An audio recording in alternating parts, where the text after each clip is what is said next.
Pois bem, meus amigos, Wagner Moura venceu o Globo de Ouro e foi dar aquela lacrada internacional. Aliás, não foi só ele. O diretor do filme também veio com aquele discursinho militante que infelizmente nós já estamos acostumados a ouvir.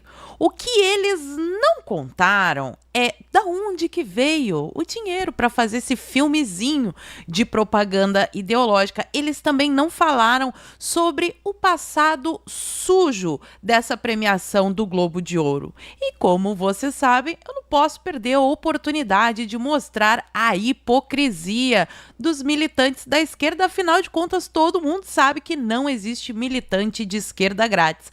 Vou aproveitar esse vídeo para atualizar vocês sobre o estado de saúde do Bolsonaro, que continua sendo torturado lá na Superintendência da Polícia Federal em Brasília, e também as atualizações sobre a treta dos influenciadores no caso do Banco Master. Então, se você já gostou das pautas, me ajude a espalhar essas informações. Curte, comenta, compartilha bastante o link desse vídeo nas suas redes sociais, grupos de Face e de Zap, dá uma verificada na tua inscrição, vê se ela continua ativa aqui no canal, e se não for inscrito, se inscreve e dá essa moralzinha pra mim. E eu começo aqui com o estado de saúde de Bolsonaro. Foi o Carlos Bolsonaro que fez esse post ontem à noite, já ó, às 7 horas da noite, falando que o Bolsonaro precisou ser atendido novamente. O médico do meu pai foi chamado hoje, domingo, dia 11 de janeiro de 2026, à prisão, após sermos informados de que suas crises persistentes de soluço evoluíram para um quadro de azia constante, o que o impede de se alimentar adequadamente e de dormir. É perceptível ainda o grave abalo psicológico que sofre, agravado pelo fato de permanecer sozinho na solitária. Lembrando aqui que o último procedimento do Bolsonaro foi justamente para tentar solucionar esse problema, e parece que os soluços agora evoluíram para uma azia constante, ele não está nem conseguindo comer. Neste final de semana, a defesa do presidente Jair Bolsonaro protocolou mais um pedido de prisão domiciliar humanitária junto ao STF, que até o presente momento, lamentavelmente, não foi apreciado. A foto anexa registra meu pai em intermináveis crises de vômito decorrente das sequelas da facada que sofreu, praticada por um antigo militante do PSOL, partido historicamente alinhado à facção de Lula. E daí depois ele comenta no resto da postagem com relação aos crimes, né, pelos quais o Bolsonaro foi ali condenado. Mas assim, vocês sabem quem recebeu autorização para aliviar o regime? O Moraes autorizou o hacker, o Walter Delgatti, a evoluir aí para o semiaberto. Com a decisão, o hacker será colocado em regime semiaberto. Ele e a deputada Carla Zambelli foram condenados por invadirem o sistema do CNJ. É impressionante, né? Para o Bolsonaro é sempre o pior. Já tem 70 anos, tudo aquilo que a gente falou, o histórico dele de doença, mas continua sendo aí, infelizmente, torturado. Trago essa atualização para vocês e também vou atualizar sobre o caso dos influenciadores do Banco Master. Afinal de contas, na semana passada eu fiz 2 vídeos, estou postando mais de um vídeo por dia, então fica ligadinho, já ativa o sininho das notificações, fica ligadinho sempre aqui no canal. E eu falei para vocês sobre o dinheiro que eles recebiam, a proposta dos 2 milhões, as agências também, e agora parece que finalmente irão investigar essas agências. Está aqui na coluna do Lauro Jardim. Caso Master: quem contratou as agências de marketing digital responsáveis pelo projeto DV, o projeto Daniel Vorcaro, né? Então, depois da série de reportagens da Malu Gaspar, a Polícia Federal abriu uma investigação e aqui tá a motivação, né? Alguns influenciadores que assumiram que receberam proposta para ataques do Banco Central, ao Banco Central, deram os nomes das agências que fizeram ofertas, entre elas o Portal Grupo, Miranda Comunicação e Grupo Farol, que eu comentei nos vídeos da semana passada. Quem as contratou para esse serviço? Porque não há a menor chance dessas agências terem pensado ao mesmo tempo em tocar campanhas deste tipo sem ter um contratante, por óbvio, né? Que obviamente tende a ser a mesma pessoa. Uma pessoa com 2 interesses cristalinos: defender o Banco Master e atacar o Banco Central. Quem preenche esses 2 requisitos? Basta a informação sobre quem contratou as agências de marketing digital para se chegar ao mandante deste crime contra o sistema financeiro nacional e eu espero sinceramente que isso seja solucionado em breve. E ainda falando sobre o caso Master, no TCU estava acontecendo uma movimentação de blindagem também do Banco Master, né? Eles estavam ali tentando desliquidar o Banco Master. E quem estava à frente era o ministro Jonathan de Jesus. No vídeo que eu postei de manhã eu falei que haveria uma reunião do TCU, até agora eu não tenho mais informações, mas saiu essa notícia aqui envolvendo justo o Jonathan. Olha só, ministro do TCU e pai enviaram emendas para construir 300 casas em Roraima, mas só uma foi erguida. O conjunto habitacional foi prometido em 2024. Jonathan de Jesus, que é o relator do caso Master na corte, nega irregularidades, como sempre, né? Não sei de nada, não fui eu, é tudo de um amigo meu, aquela historinha. E prefeitura diz que usou o dinheiro para a elaboração de projetos. Sabe quanto, gente, que eles estão tendo a cara de pau de dizer que foi gasto na elaboração de projetos e a construção de uma casa? 13 milhões. 13 milhões de reais para fazer projeto e entregar uma casa. É muita safadeza, né? Esse negócio no Brasil revolta demais e a mídia tá batendo em cima tanto do Toffoli quanto do Alexandre de Moraes. No vídeo que eu falei de manhã, eu mostrei que a mídia estava batendo nessa tecla. Aqui tem mais uma matéria da BBC, ó. Toffoli e Moraes deveriam se declarar suspeitos no caso do Banco Master. O Moraes deveria se declarar suspenso, eu acho que em praticamente todos os inquéritos secretos, né? Que ele toca, mas a mídia só notou isso agora. Enfim, notaram, a gente sabe que não é por boas causas, mas briguem. Vamos aqui então para o militante Wagner Moura, que esqueceu de dar aquele contexto maravilhoso que eu vou trazer para vocês com relação a essa premiação. Então tá aqui a matéria do Metrópolis. Ao vencer o Globo de Ouro de melhor ator em filme de drama, Wagner Moura começou falando em inglês, mas surpreendeu o público ao mudar para o português e se dirigir diretamente aos brasileiros. Vamos aqui ver o recado do militante esquerdista. Para todo mundo no Brasil assistindo isso agora, viva o Brasil, viva a cultura brasileira. Thank you very much. Ai, que maravilha, a nossa vida mudou. Tá? Esse meme aqui, ele é sensacional. Ai, vencemos o Globo de Ouro. A ditadura era terrível. O negócio aconteceu 50 anos atrás, eles não param de falar nisso. Estamos melhor agora. Estamos muito melhor. Por essa imagem que a gente viu que o Globo de Ouro, ele vai fazer toda a diferença na vida do brasileiro, né? A gente tem que comemorar muito. E o discursinho militante, que já é de praxe, tá aqui a matéria do Estadão, precisamos continuar a fazer filmes sobre a ditadura, aquela, né, dos militares malvatões de 50 anos atrás, porque atualmente no Brasil não tem preso político, não tem gente sendo torturada no cárcere, não tem exilado político. O Brasil tá uma democracia maravilhosa. O Lula, que inclusive ligou pro Wagner Moura, né? Aí, amiguinho do Maduro e todas as ditaduras, mas o Wagner Moura, assim, ó, ele é míope. A única ditadura que ele vê é aquela do regime militar, onde as pessoas eram, nossa, meu Deus, muito oprimidas. Mas aí, olha só aqui o que ele falou. Precisamos continuar fazendo filmes sobre a ditadura. A ditadura ainda é uma cicatriz aberta na nossa vida brasileira, não fala mal ainda por cima. Aconteceu há apenas 50 anos, porque atualmente não está acontecendo nada. Recentemente, olha a cara de pau, tivemos de 2018 a 2022, fazendo uma clara referência ao Bolsonaro, um presidente de extrema-direita fascista no Brasil, que é uma manifestação física dos ecos da ditadura. Aí pergunta, quem é que o Bolsonaro prendeu? Qual foi o jornal que o Bolsonaro fechou?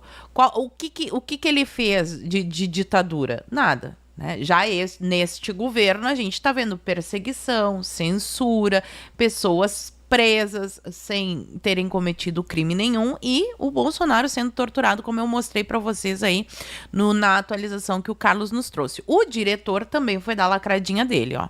Kleber Mendonça Filho critica Bolsonaro e manda recado aos Estados Unidos. Então, ele é o diretor do filme Agente Secreto. Vamos ver aqui o que ele falou. Há cerca de 10 anos, o Brasil deu uma guinada muito acentuada para a direita e esse tempo já passou. Ai, meu Deus, ele tá falando 10 anos porque na cabecinha dele o Temer é um representante da extrema-direita. Foi vice do PT, mas era da extrema-direita, porque quem não é do PT é extrema-direita. O ex-presidente está agora na prisão. Na verdade, ele está num cativeiro, né? Que ele foi sequestrado, está sendo mantido refém no cativeiro.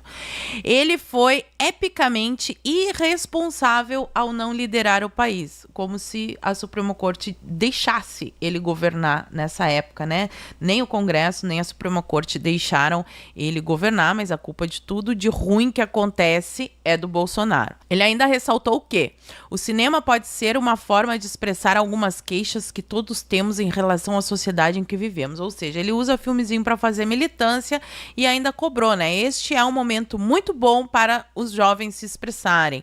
E acho que os jovens cineastas nos Estados Unidos têm muito a dizer sobre o que acontece nesta sociedade. Ai, meu Deus, Trump é malvadão. É isto que eu quero ver dos jovens cineastas. Bom, essa é a parte ali, né, que eles tentaram performar. Agora vamos ver a parte que eles não contam, que eles não falam a respeito. Eu me lembrei que em 2021 tinha dado uma treta no Globo de Ouro e resgatei aqui porque talvez alguns de vocês tenham esquecido ou até mesmo não saibam. Ó. Globo de Ouro é acusado de corrupção após denúncias de irregularidade. Membros do grupo responsável pela cerimônia aceitam mimos que vão desde presentes a viagens para hotéis 5 estrelas em troca de nomeação às estatuetas. Será que a gente pode desconfiar dessa premiação?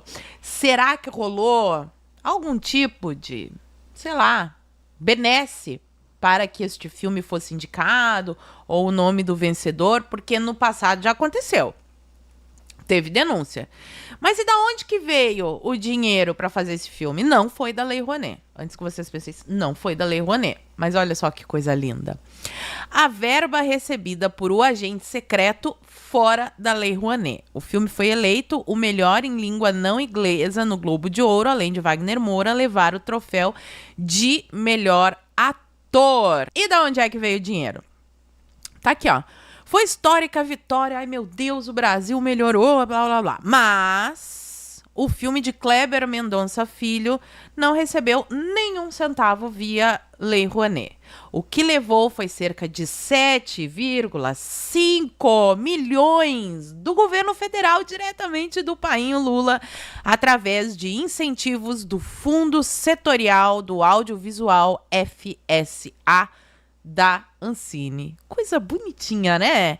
Então, eu diria que o Wagner Moura tem 7,5 milhões de motivos para enaltecer esse governo petista maravilhoso, que não tem nada a ver com a ditadura da Venezuela, nem da Nicarágua, do Irã. Também não tô falando nada, estão matando gente a rodo lá no Irã. O que fazem com as mulheres no Irã? O Wagner Moura vai fazer filme sobre o Irã? Não vai. Quem lembrou disso também, que comentou num comentário, eu preciso pegar às vezes esse comentário da Isentolândia para analisar aqui para vocês, para mostrar como é incoerente esse pessoal. Janaína Pascoal foi comentar e disse o seguinte: é importante um artista brasileiro ganhar um prêmio? Sim. Cumprimento Wagner Moura pelo Globo de Ouro. Ai, obrigada, Wagner Moura, por gastar 7 milhões e meio para fazer um filmezinho e ganhar um prêmio que já teve indício de corrupção. Meu Deus, parabéns. Mas é típico de ditaduras o governo enaltecer tal prêmio em sucessivas postagens dos mais diversos órgãos, que inclusive o Lula ligou pro Wagner Moura, né? E calar sobre a Revolução Iraniana. É porque o Lula é aliado da Revolução Iraniana, dona Janaína. Não é um erro, não é uma gafe. Ele é aliado do Irã, que já levou à morte de 500 pessoas que só pediam liberdade para viver como desejavam viver. Aí ela vem. Bolsonaro falava muita bobagem. Nossa, Bolsonaro falava palavrão e o Lula é aliado do Irã. É mesmo peso, mesma coisa, né? Tá, mesma coisa. Por frases inadequadas, até hoje a esquerda o trata por genocida. E aí, para eles, não acontece nada. Agora, se chamar o Lula de ladrão, aí a pessoa é processada. Mas Bolsonaro de genocida pode chamar. Já diante do genocídio no Irã, nada. Se o Lula falar alguma coisa, é sem apoio, né? Nenhuma palavra. Hipocrisia, em especial dos que se dizem defensores das mulheres. Pois é, dona Janaína, pois é. E agora tá para ser votado também foi aprovado na Câmara o PL do streaming, que provavelmente vai aumentar o preço do streaming para todo mundo, porque é sempre mais imposto, né? E o Wagner Moura apareceu reclamando, né? Apareceu aí num vídeo reclamando, deu aquela treta com o Randolfo Rodrigues, que ligou lá pra Paula Lavigne e tudo mais o vídeo. E agora esse PL vai ser votado no Senado, provavelmente vai ser aprovado. E por que que o Wagner Moura estava indignado com o projeto que ele chamou de bizarro? Entre as críticas do ator brasileiro está o preço da tributação do governo em cima de produtoras internacionais, considerado muito baixo. Wagner Moura está cobrando muito pouco imposto das produtoras internacionais. Ele precisa de mais dinheiro para fazer filmezinho lacrador e quer mais imposto no lombo do povo para ficar patrocinando o filmezinho, enquanto tem gente no Brasil que faz cocô no buraquinho e que não tem, sei lá, o mais básico no hospital, porque precisa dar dinheiro pro filme do Wagner Moura. Coisa linda, né? Continuando aqui, a articulação que eu já falei em diversos vídeos, o PT está fazendo de tudo para conseguir o maior número de senadores, e lá na Bahia ele está fazendo uma proposta para o Ângelo Coronel vir como suplente aqui na chapa do Jacques Wagner. Eles querem colocar o Jacques Wagner como um dos candidatos e o outro, o Rui Costa, né? Então eles querem 2 candidatos do PT e querem dar um prêmio de consolação pro partido do Kassab, que é o grande articulador do Tarcísio, mas que não tem nada a ver com o PT, né? Uma coisa não tem nada a ver com a outra, mas só para ficar atualização aí para vocês. E os ministros do TCU, coisas lindas e maravilhosas, além de fazer aquela história toda de tentar desliquidar o Master, eles ainda dão um prejuízo gigantesco para a nação, ó. Ministros do TCU ganharam 4,3 milhões em penduricalhos em 2025. Pouca coisa. Valor pago além do salário de 44 mil, salário básico de 44 mil, considera 3 verbas indenizatórias. Procurado, o TCU diz que repasses são previstos na legislação. É legal o nome dos penduricalhos, ó. É tudo assim, ó. Trata-se de rubricas indenizatórias previstas na legislação. E qual que é o nome? Outros auxílios, outras vantagens indenizatórias, ressarcimento de assistência médica. Bom, esse daqui pelo menos a gente sabe que é assistência médica. Agora, outros auxílios e outras vantagens indenizatórias é para acabar, né? E aqui eles mostram o valor que cada alecrim dourado recebeu no ano, tá? Só de penduricalho, fora o salário. Aí tem ministro que recebeu meio milhão, vários, né? Por volta de meio. O que menos recebeu foi o Antônio Anastasia, que recebeu só 371 mil extra o salário durante o ano de 2025. Ó, o Jonathan de Jesus recebeu 480 mil. Que coisa linda, né? É por isso que a gente tem que trabalhar para pagar tanto imposto. Mas depois de tanta desgraça, deixa eu dar uma notícia boa aqui para vocês. Pelo menos eu achei essa uma notícia boa. Me deu uma certa esperança. Os promotores do GAECO pedem exoneração após o Ministério Público recomendar a soltura de políticos. O que acontece? Alguns prefeitos, né, alguns servidores públicos ligados a prefeituras foram presos por aquela história que a gente já sabe, fraude na licitação, desvio de recurso. E o GAECO, então, recebeu a ordem do Ministério Público, Procuradoria-Geral, que adora soltar um bandido, pelo visto, e eles todos decidiram se demitir. Fizeram uma carta de demissão coletiva. Tá aqui, ó. No texto, os integrantes do GAECO afirmam que a divergência tornou insustentável a permanência no grupo. Então, eles formalizaram o pedido de exoneração coletiva das funções no órgão após discordarem do posicionamento da Procuradoria-Geral de Justiça favorável à soltura de investigados na Operação Tântalo 2. O pedido foi encaminhado no domingo, dia 11, ao Procurador de Justiça Danilo José de Castro Ferreira e é assinado por 10 promotores que atuam nos núcleos de São Luís, Imperatriz e Timon. Então essa vai para aquele pessoal que diz assim, mas eu só estava recebendo ordens. Mas o fulano ele tinha que fazer isso porque senão ele era demitido. Vocês têm preço ou vocês têm valor? Existem pessoas aí que abrem mão do dinheiro para não ter que ser cúmplice de bandido. Porque no fim do dia, né, é ser cúmplice de bandido. Ficar soltando bandido que desviou dinheiro de esgoto, de escola, de hospital, é realmente humilhante. Ninguém deveria aceitar obedecer ordens de vagabundo, de ladrão e de ditador. Essa é a minha humilde opinião. Então, essa notícia aqui eu fiquei feliz de ver, confesso, ainda há esperança, ainda há pessoas honestas no Brasil. Mas agora eu quero saber de vocês. Vocês sabiam desses detalhes do Globo de Ouro que eu contei para vocês? E que não é só através da Lei Rouanet que o governo dá dinheiro para artista ficar lacrando aí internacionalmente, fazendo discursinho e fingindo que não vê o que acontece aqui no Brasil? Fala para mim aqui nos comentários que eu quero saber e por enquanto eu vou ficando por aqui. Muito obrigada por terem assistido ao vídeo até o fim. Fiquem todos com Deus, um beijo e até a próxima. Fui!